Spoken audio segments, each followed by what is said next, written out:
L'ascension, c'est l'élévation de notre Seigneur Jésus, la montée de Jésus au ciel. Et c'est fêté dans l'Église catholique 40 jours après Pâques.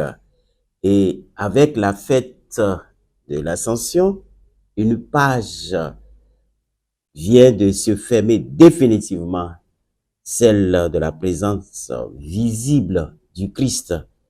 Et une autre vient de s'ouvrir, celle de sa présence à travers l'Esprit et l'Église. Ainsi, l'œuvre commencée sur les routes de la Palestine se poursuit maintenant aux quatre coins du monde grâce à l'action et au témoignage des disciples. C'est vrai, le Christ est monté au ciel, mais il est encore présent au milieu de nous, présent à travers les sacrements. Et les fidèles chrétiens catholiques ont 7 sacrements. Et à travers les 7 sacrements, il y a encore la rencontre du Christ. Et donc, les chrétiens doivent essayer de vivre le sacrement s'ils veulent rester unis à Dieu. Le Christ, en montant, a dit, je ne vous laisserai pas orphelins. Je vous enverrai l'Esprit Saint, l'Esprit défenseur, il sera avec vous. Et l'Esprit Saint continuera l'œuvre que j'ai commencée. L'Esprit Saint et le Christ ne sont pas divisibles. Il y a un seul Dieu, mais en 3 personnes. Il y a le Père, le Fils et l'Esprit Saint. Et donc, les chrétiens, avec la montée du Christ, sont envoyés maintenant en mission, comme les disciples. En mission pour témoigner de leur foi, de leur amour. Et surtout, avec les temps qui courent, nous avons du pain sur la planche. Il faut tout faire pour que la paix règne dans ce monde. Et là, ce n'est que la prière. Avec ce que nous voyons aujourd'hui, nous devons nous unir pour prier. Prier. Ce n'est pas seulement les chrétiens, hein? Toutes les croyances ensemble. Chacun de nous, quelle que soit notre croyance, nous devons prier parce que ce qui se passe dépasse maintenant la force humaine. Seul Dieu peut rétablir l'autre parce que nous sommes sur une pente dangereuse. Et surtout avec les réseaux sociaux, les choses vont vite maintenant. Avant, c'était pas...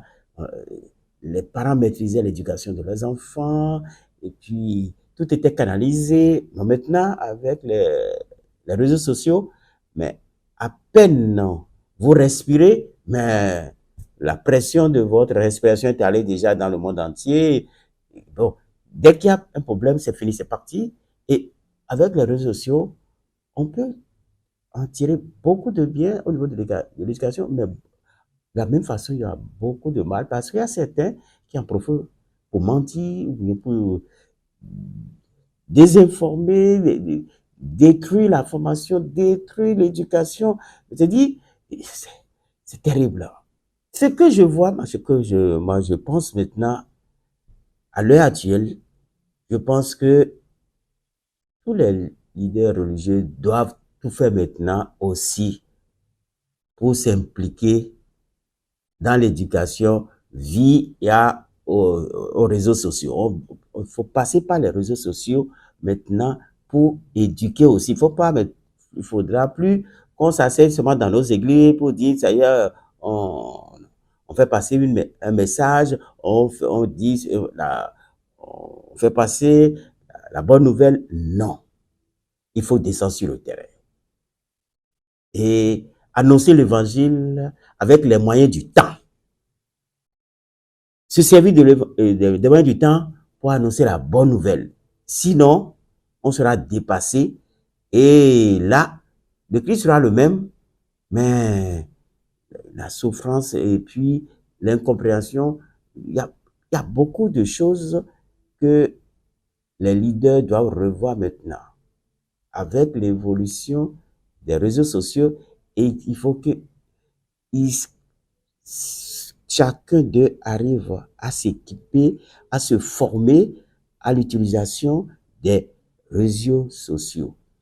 De nos jours, les leaders religieux qui ne maîtrisent pas les réseaux sociaux, qui se disent qu'ils sont dépassés et que leur message ne pourra plus atteindre tout le monde. Parce que regardez, les enfants, les jeunes, chacun, sur les tablettes, on est sur les tablettes,